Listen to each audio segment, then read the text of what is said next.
Hi all welcome back to our YouTube channel. നമ്മുടെ 6th ചാപ്റ്ററിൻ്റെ second part video ആണിത്. അതിൽ നമ്മൾ പിന്നെ ഈ നോക്കാൻ പോകുന്നത് ഹ്യൂമൻ ജീനോം പ്രോജക്റ്റും അതുപോലെ ഹ്യൂമൻ മൈക്രോബിയം പ്രോജക്റ്റ് എന്താണെന്നാണ് നമ്മൾ നോക്കാൻ പോകുന്നത്.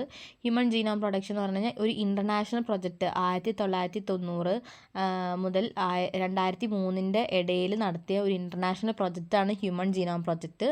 അത് എയിം ചെയ്തെന്ന് പറഞ്ഞു കഴിഞ്ഞാൽ സീക്വൻസസ് ഒക്കെ ഐഡൻറ്റിഫൈ ചെയ്യാനൊക്കെ ജീനുകളുടെ നമ്മുടെ ഹ്യൂമൻ ജീനോമിൽ നമ്മുടെ ഹ്യൂമൻ്റെ ശരീരത്തിലുള്ള സീക്വൻസസും അതൊക്കെ ഐഡൻറ്റിഫൈ ചെയ്യാനും അതിൻ്റെ എങ്ങനെയൊക്കെ സീക്വൻസ് ആയിട്ട് അറേഞ്ച് ചെയ്തതെന്നൊക്കെ നമുക്ക് നോക്കാൻ വേണ്ടിയിട്ടാണ് നമ്മൾ ഹ്യൂമൻ ജീനോം പ്രൊജക്റ്റ് ചെയ്തത്. അതിൽ 20,000 മുതൽ 25,000 വരെ ജീനുകൾ എന്താണ് ഐഡൻറ്റിഫൈ ചെയ്തു. അതിൽ 1-2% ഓഫ് ജീൻ എന്താണ് ഫങ്ഷനിലാണ്, അതറൊക്കെ എന്താണ് ജങ്ക് DNA ആയിട്ടാണ് അറിയപ്പെടുന്നത്. ഫങ്ഷനായിട്ട് ആകെ എന്താണ് 1-2 ജീനുകളേ ഉള്ളൂ എന്ന് ഹ്യൂമൻ ജീനോം പ്രോജക്റ്റ് വഴി നമ്മൾ മനസ്സിലാക്കി.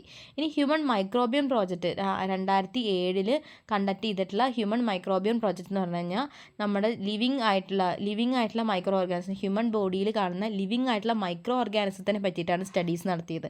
നമ്മുടെ ഓരോ ജീനുകളിലുള്ള ലിവിങ് ആയിട്ടുള്ള മൈക്രോ ഓർഗാനിസത്തിനെ പറ്റിയിട്ടാണ് സ്റ്റഡി നടത്തിയത്. അത് ആ മൈക്രോ ഓർഗാനിസം ഹ്യൂമൻ്റെ ഹെൽത്തിനെ എങ്ങനെ ബാധിക്കുന്നു, അത് ഹ്യൂമൻ്റെ ഹെൽത്തിനെ എങ്ങനെ എന്താ മെയിൻറ്റെയിൻ ചെയ്യാനുള്ള എന്തൊക്കെ റോളാണ് ആ മൈക്രോ ഓർഗാനിസം കാണിക്കുന്നത്, ഇമ്മ്യൂണിറ്റി ഇമ്പ്രൂവ് ചെയ്യാൻ എന്തൊക്കെ റോൾസാണ് കാണിക്കുന്നത്, അതിൻ്റെ മെറ്റാബോളിസം ഇമ്പ്രൂവ് ചെയ്യാൻ, അതുപോലെ ഡിസീസ് കോസ് ചെയ്യാനൊക്കെ എന്തൊക്കെ റോളാണ് ആ മൈക്രോ ഓർഗാനിസം കാണിക്കുന്നത് എന്നൊക്കെ നമുക്ക് കാണിച്ചു തന്നത് ഹ്യൂമൻ മൈക്രോബിയം പ്രോജക്റ്റ് വഴിയോടെയാണ്.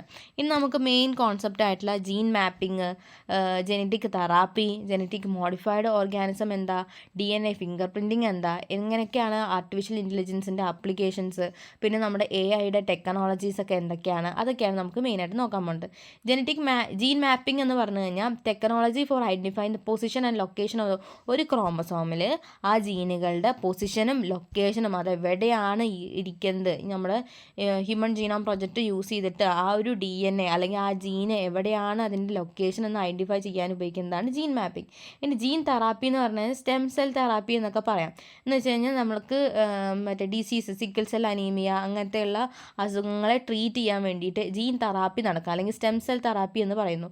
നമ്മുടെ ഡിഫക്റ്റ് ആയിട്ടുള്ള ജീൻസുകളെ എടുത്ത് റീപ്ലേസ് ചെയ്ത് നല്ല ഫങ്ഷണലായിട്ട് ജീൻസിനെ അതിലേക്ക് ആഡ് ചെയ്യുന്ന ആ ഒരു പ്രോസസ്സിനെയാണ് ജീൻ തെറാപ്പി എന്ന് പറയുന്നത്. ജീൻ തെറാപ്പിയൊക്കെ ഇപ്പോൾ വരുന്നുണ്ട്. സിക്കിൾ സെൽ അനീമിയ എന്ന് പറഞ്ഞിട്ടുള്ള നമ്മൾ മറ്റേ ബ്ലഡ് സെൽസിന് ഡിഫക്റ്റ് സംഭവിച്ചിട്ട് സിക്കിൾ ഷേപ്പായിട്ട് മാറും. നമ്മൾ ബ്ലഡൊക്കെ സിക്കിൾ സെല്ലായിട്ട് ഷേപ്പ് മാറിയിരുന്നു.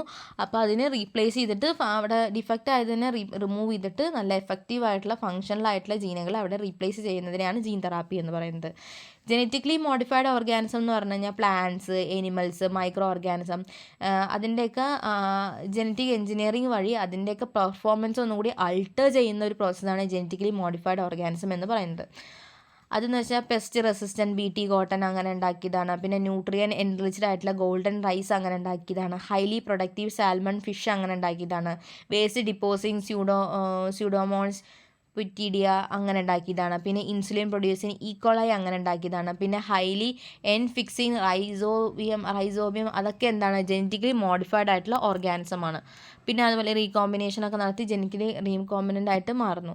അടുത്തതാണ് DNA finger printing. DNA finger printing എന്ന് വെച്ച് കഴിഞ്ഞാൽ ഇറ്റ്സ് എ ടെക്നോളജി യൂസ് നമ്മുടെ സീക്വൻസ്, നമ്മുടെ ന്യൂക്ലിയോട്ടൈഡ് DNAയുടെ സീക്വൻസസ് ഒക്കെ അനലൈസ് ചെയ്യാനായിട്ടും അതുപോലെ ഇൻഡിവിജ്വൽസിനെ ഐഡൻറ്റിഫൈ ചെയ്യാനും അതിൻ്റെ DNA ഓരോ ഇൻഡിവിജ്വലിൻ്റെ ന്യൂക്ലിയോട്ടൈഡ് DNA ഒക്കെ കണക്ഷനും, ഇപ്പോൾ നമ്മുടെ ഫാമിലി മദറിൻ്റെയും അതുപോലെ ഫാദറിൻ്റെയും ക്ലോസ് റിലേറ്റീവ്സിൻ്റെയൊക്കെ DNA ഏകദേശം ഒരുപോലെ ആയിരിക്കും. അപ്പോൾ നമ്മളുടെ പാരൻസിനെയും ഒക്കെ കണ്ടുപിടിക്കാനൊക്കെ നമുക്ക് എന്ത് ചെയ്യാം, DNA ഫിംഗർ. പിന്നെ ഒരു സ്പോട്ടിൽ നിന്ന് എന്തെങ്കിലും മുടിയോ അല്ലെങ്കിൽ എന്തെങ്കിലുമൊക്കെ ഒരു നമ്മുടെ ചെറിയ ചെറിയ ഭാഗങ്ങളോ മുടിയോ ബ്ലഡോ എന്തെങ്കിലും കിട്ടിക്കഴിഞ്ഞാൽ അത് വെച്ച് നമുക്ക് DNA ഫിംഗർ പ്രിൻറ്റ് നടത്തി കഴിഞ്ഞ് കഴിഞ്ഞാൽ ആളുടെ ഫുൾ DNA ന്യൂക്ലിയോട്ടൈഡൊക്കെ നമുക്ക് എന്ത് ചെയ്യാം, കണ്ടുപിടിക്കാൻ പറ്റും. നമുക്ക് ഈ എന്തെങ്കിലും കേസസിൽ കള്ളനെ കണ്ടുപിടിക്കണമെങ്കിലോ അല്ലെങ്കിൽ നമുക്ക് ഇവരൊക്കെ അങ്ങനെ ചെയ്യാം, ആ കുറ്റം ചെയ്തിട്ടുണ്ടാവുമെന്ന് നമുക്ക് ഇതാക്കാൻ ഒരു സംശയം ഉണ്ടാവുമല്ലോ. അപ്പോൾ അങ്ങനെയുള്ളവരൊക്കെ നമുക്ക് എന്ത് ചെയ്യാം, DNA ഫിംഗർ പ്രിൻറ്റിങ് വഴി നമുക്ക് കണ്ടുപിടിക്കാനായിട്ട് പറ്റും. ഓഫ്സ്പ്രിങ്സിൻ്റെ പാരൻസിനെ കണ്ടുപിടിക്കാനും അതുപോലെ എന്തെങ്കിലും ആക്സിഡൻ്റ് ആയിട്ടുള്ള അല്ലെങ്കിൽ എന്തെങ്കിലും ഡിസാസ്റ്റർ വന്നിട്ട് മരിച്ചവരെ, പിന്നെ എന്തെങ്കിലും കേസസുള്ള വിക്ടിമിനെ കണ്ടുപിടിക്കാനും അതുപോലെ എൻഡാഞ്ചർ ആയിട്ടുള്ള സ്പീഷീസിനെയൊക്കെ ട്രാക്ക് ചെയ്യാനും നമുക്ക് എന്ത് ചെയ്യാം, DNA ഫിംഗർ പ്രിൻറ്റിങ് യൂസ് ചെയ്യാം. ഇനി ആർട്ടിഫിഷ്യൽ ഇൻ്റലിജൻസിൻ്റെ അപ്ലിക്കേഷൻ എന്ന് പറഞ്ഞു കഴിഞ്ഞാൽ ഡിസീസസ് ക്യാൻസറിനെ ഡയഗ്നോസ് ചെയ്യുക, അതുപോലെ പേഴ്സണലൈസ്ഡ് ആയിട്ടുള്ള മെഡിസിൻസ് ഉണ്ടാക്കുക, പിന്നെ ജീനോം സീക്വൻസിങ് നോക്കുക, പിന്നെ അഗ്രികൾച്ചറിൽ കുറേ ഇമ്പ്രൂവ്മെൻറ്റ് നടത്തുക, പിന്നെ പൊല്യൂഷൻസ് കൺട്രോൾ ചെയ്യുക, പിന്നെ ബയോ ഇൻഫോർമാറ്റിക്സ്, അതിനൊക്കെ വേണ്ടിയിട്ടാണ് നമ്മൾ ആർട്ടിഫിഷ്യൽ ഇൻ്റലിജൻസ് ബയോളജിയിൽ സഹായിക്കുന്നത്. ഇനി ടെക്നോളജി AI അല്ലാണ്ട് കുറേ നമ്മുടെ ബയോഡൈവേഴ്സിറ്റിനെ പ്രൊട്ടക്റ്റ് ചെയ്യാനും കൺസർവ് ചെയ്യാനും കുറേ ടെക്നോളജി ഉണ്ട്.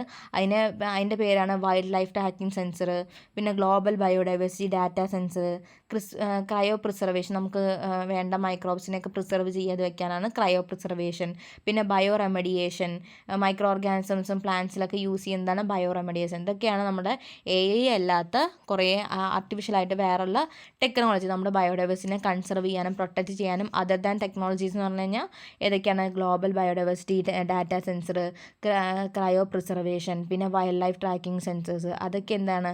കുറേ തരത്തിലുള്ള AI അല്ലാത്ത കുറേ ടെക്നോളജി നമ്മുടെ ബയോഡൈവേഴ്സിറ്റിനെ കൺസർവ് ചെയ്യാനും പ്രൊട്ടക്റ്റ് ചെയ്യാനും സഹായിക്കുന്ന കുറേ തരത്തിലുള്ള ടെക്നോളജികളാണ്.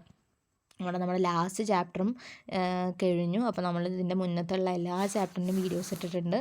അപ്പോൾ അതൊക്കെ പോയി കാണാം. Thank you. Have A nice day.